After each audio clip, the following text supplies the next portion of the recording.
In the year 114 BC, a young woman named Amelia stood in the Roman Forum, dressed in the shining white robes and intricate hairstyle of a Vestal Virgin. For 15 years she had guarded Rome's sacred flame, and now she was condemned to die. The high priests had spoken, guilty of incestum, the unforgivable breach of her vow of chastity. Her punishment was ancient, passed down through centuries of custom. She would be taken beyond the city walls to a hollow near the Porta Collina, where an underground chamber waited. Inside, a lamp, a loaf of bread, a jug of water, milk, and oil. Then the entrance would be sealed, the earth piled high. She would be left to the gods.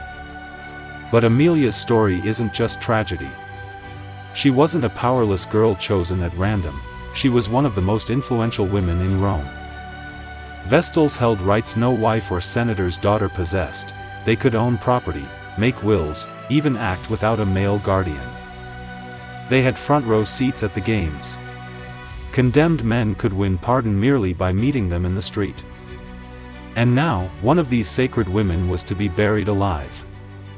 If you want to know how power and danger could coexist in the same person, how religious authority both freed and confined women, stay with me.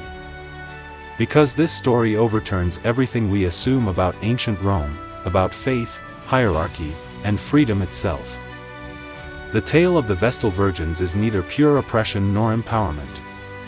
It's something stranger, a mirror held up to how societies balance purity, control, and fear. To understand Amelia's fate, we must go back to the beginning. According to tradition, King Numa Pompilius founded the cult of Vesta in the 8th century BC.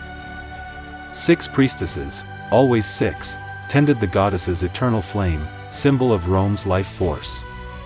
If the fire died, Rome would die. This wasn't superstition. It was state theology. To serve as guardian of that fire, one had to meet exacting standards. Candidates were chosen between ages 6 and 10, pure, untouched, and perfect in body and lineage. Their parents had to be alive, respectable, and united in marriage. Only patrician families qualified. The Pontifex Maximus already take Lucinia, chosen at 7 from her home on the Palatine Hill. The chief priest took her hand and spoke the ancient formula, "I take you, Amata, to be a Vestal priestess." From that instant, her old identity was gone. Every Vestal was called Amata, beloved, symbolically reborn as a bride of Vesta. Her hair was braided in 6 plaits like a wedding crown, because she would remain forever between daughter and wife, girlhood and womanhood. Families often dreaded this honor. Many schemed to avoid their daughter's selection. Even Emperor Augustus later boasted he'd offer his own kin just to shame reluctant nobles. A Vestal could own and sell property, draft a will, and was legally untouchable. Assaulting one meant death. When she walked through Rome, an attendant cleared her path. If she crossed a condemned man, he was freed, no appeal needed. They had the best seats in theaters and arenas, and their testimony in court required no oath. Their word was truth itself. They safeguarded wills, including those of emperors, and acted as mediators in politics. In 143 BC, the Vestal Claudia stopped a tribune by throwing herself before her brother's chariot, forcing Rome's law to bow before her sacred status. This was real political leverage in a world that denied women almost all. So when a Vestal broke her vow, the fall was catastrophic. Their crime, incestum, thing in 114 BC, Amelia and 2 others, Lucinia and Marcia, were accused. A slave testified against them, a shocking breach of Roman law. The priests judged Amelia guilty, the others innocent. Yet unrest spread. Rome's wars were going badly, omens spoke of divine anger. Under public pressure, a new court retried them. All 3 were condemned. Their alleged lovers were beaten to death in the Forum. No proof, no witnesses, only fear. Rome needed scapegoats. This was the hidden mechanism of the Vestal system. Their holiness made them ideal sacrifices when Rome needed to cleanse itself. Their privilege amplified the spectacle. The higher they stood, the greater their fall. And it happened repeatedly, after disasters, wars, or moral panics. Each time, the purity of 6 women was offered to restore divine peace. Most Vestals, however, completed their service and retired. After 30 years, they could marry or live independently. Few married, most remained single, wealthy, and socially ambiguous. They donated to temples, sponsored projects, or lived quietly near the forum. Freed, but never entirely free. Their identity as Vestals defined them forever.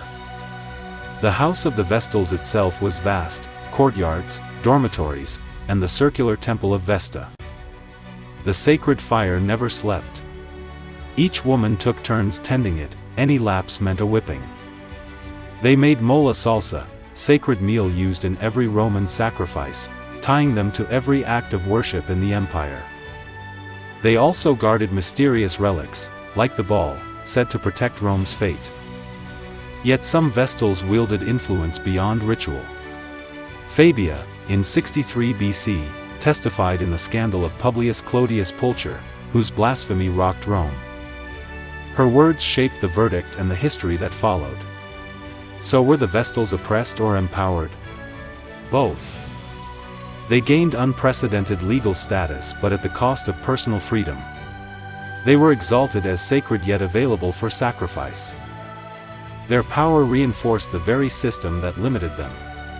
Rome could say, look, women can hold authority, while ensuring that only women cut off from family and sexuality ever did. In 394 AD, Emperor Theodosius extinguished Vesta's flame. The order ended. The last 6 Vestals, unnamed, were pensioned off to private life. Rome endured. The fire, once said to sustain the city, went out, and nothing happened. For over a millennium, women had sacrificed everything to maintain a myth. How should we remember them? As victims? As pioneers? Perhaps as both. Amelia, buried alive. Licinia, defiant. Cornelia, executed by imperial paranoia. Unia Tquata, faithful through Nero's chaos. The nameless final 6, watching their world vanish. They were Rome's most honored, and most endangered, women. The ruins of their house still stand in the Forum. The flame is gone, the rites forgotten, but the questions remain. Does power under constraint count as power? Can we respect their agency while condemning their bondage? If this exploration of history's complexities spoke to you, subscribe for more stories that refuse easy answers, because truth, like fire, only stays alive when tended carefully.